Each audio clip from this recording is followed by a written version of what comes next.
আপোনালোকলৈ লৈ আহিছোঁ মই এটা থলুৱা খাদ্য ৰেচিপি। গৰমৰ ছিজন যিহেতু এনেকুৱা সময়ত এনেকৈ টেঙাৰ তৰকাৰী খাবৰ কাৰণে খুব ভাল লাগে। এনেকৈ ঔটেঙা আৰু সৰু মাছ দি মই একবিধ তৰকাৰী বনালোঁ আৰু তাৰ লগত মেষ্টা পাত দি মই সৰু মাছ দি তৰকাৰী বনাই দেখুৱাইছোঁ।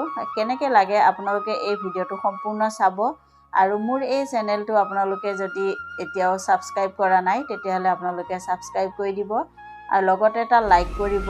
মই এই ৰেচিপিটো কেনেকৈ বনাইছোঁ আপোনালোকে সম্পূৰ্ণ চাই থাকক। ভিডিঅ'টোৰ জৰিয়তে আপোনালোকে সকলোখিনি চাব পাৰিব।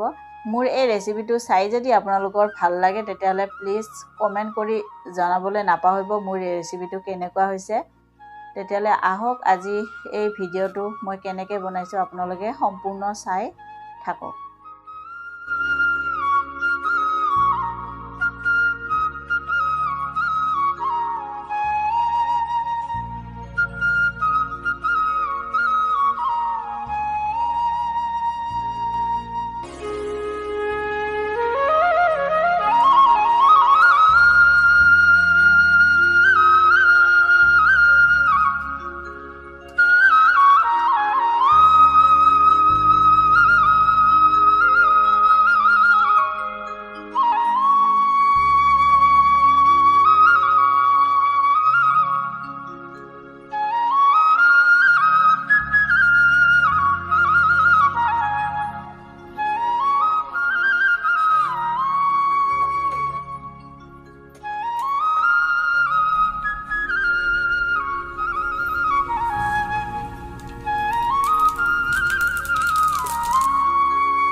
Berarti dia